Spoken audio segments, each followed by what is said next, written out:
Hey everybody, last part we're going to look at here is the lasting impact that World War II had on the United States and the world as a whole. All right. First thing we'll look at is just the sheer amount of destruction that World War II caused. Now, World War I was the first example of a global conflict, but World War II is going to completely blow it out of the water. Right? It's really going to be the major example of total warfare, right, in terms of the war being taken to civilians as well as military personnel. Right, so all in all, we have two pie charts here. Right, this pie chart is showing you the Allies. Right, and you can see the overwhelming country that was hit the most was the Soviet Union, with 64% of all casualties. Right, a lot of that's going to come from the Nazi offensive into the Soviet Union and the fierce fighting that is going to take place, specifically the Battle of Stalingrad. The United States is in here at 2%, but you can see the rest of the Allies kind of combined together, the major Allied countries, nowhere near the losses that the Soviet Union is going to face. And then the one down here is the Axis powers, and once again, the overwhelming favorite, or the overwhelming country that was hit the most, was Germany. Right, this is an interesting description. I like it. World War I is sometimes referred to as the war to end all wars. Right, and I look at World War II as a war without boundaries because it was fought all over the world. We had the Pacific theater, we had the European theater, right, and it wasn't limited to just the military. All right, you had lots of people all around the world that were affected. All right, and it's going to there's going to need to be some changes made in order to prevent this kind of conflict from happening again. All right, so we're looking at the world's economies being damaged. We know that countries were occupied by the Nazis. Great Britain was bombed for months on end. Right, that's definitely going to have a negative impact. The United States, from an economic perspective, we are actually going to benefit from World War II. It pulls us out of the Great Depression. We start making the switch from making military goods to consumer goods.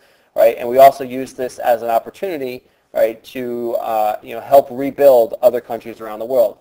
Japan being a prime example. After we dropped the atomic bombs on Hiroshima and Nagasaki and they surrender, right, the United States now occupies Japan, restructures their government, restructures their economy, and now they're one of our strongest allies.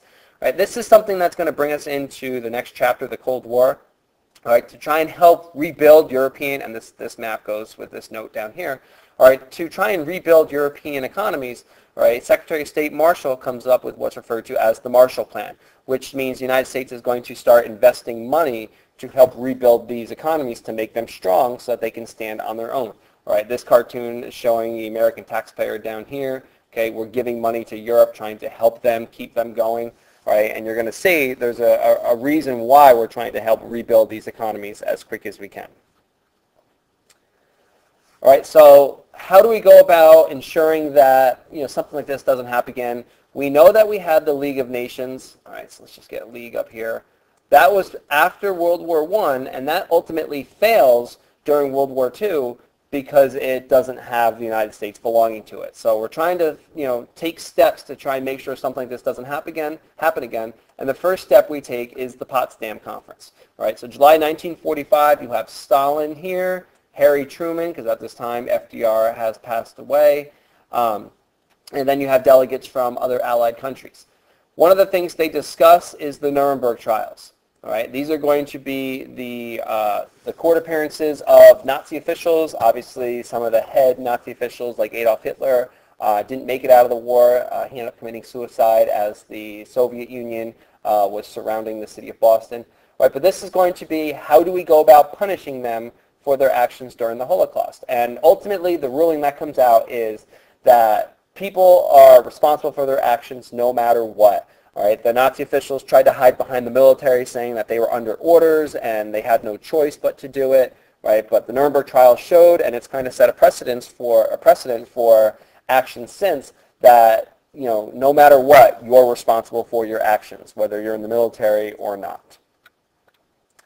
All right, so here was the League of Nations failing, and like I said, mostly because the United States wasn't involved. It's hard to have a world peacekeeping organization when the strongest country isn't there. Right, but here's this is kind of like League of Nations version 2.0. All right, it's an updated, stronger version. So 50 countries from around the world It since has increased. The base is in New York City, right? Maybe you've seen the building with all the flags going around it. The United Nations is involved in a number of different things, but anytime there's a conflict around the world, the United Nations does get involved. And what happens is for the military force of it, because the League of Nations failed because it didn't have a military aspect to it, but the United Nations does. There is a United Nations military, and it's comprised of soldiers from all different member countries.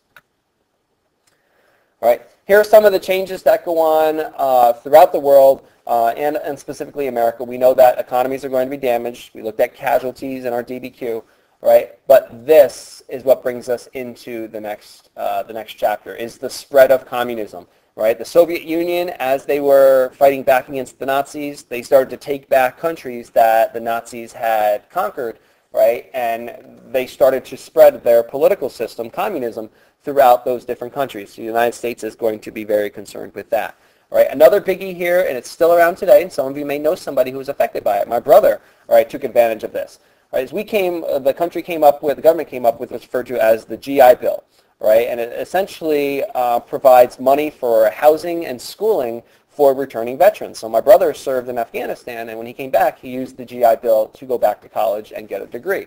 Right, and lots of veterans are going to, basically it's just, I don't want to say it's a thank you, but it's definitely to try and reacclimate them, right, back into American society.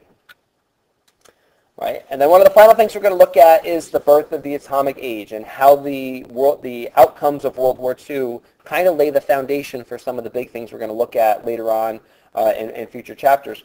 But the nation of Israel is going to be created, all right, as a homeland for the Jews. They take land in the Middle East. Okay, and the United Nations says this is now going to be the country of Israel, and that's where the problems in the Middle East are going to start, because that land was taken from the Arabs, right, and was given to the Jews. So you now have a major conflict between those two groups of people. We have two new superpowers that are going to emerge: the Soviet Union and the United States. Both are going to want to spread their political ideals. More so, Soviet Union wants to spread communism here, and the United States wants to, keyword, contain communism, and we're going to spend a whole lot of time in the next chapter. But one thing I always kind of try and link is the C and C, all right, trying to contain communism. And the last part is, with the atomic age, we now have nuclear weapons. We now have weapons of mass destruction that can kill a tremendous amount of people in a very, very short time. So we got to look at the question of, are nuclear weapons moral? Are they the right thing to have? Are they more of a problem, kind of like a Pandora's box kind of thing? But we'll be able to look at that in more detail as we continue through the Cold War. All right, if you have any questions, all right, please jot them down on the side of your notes so that we can talk about it in class. All right, see you soon.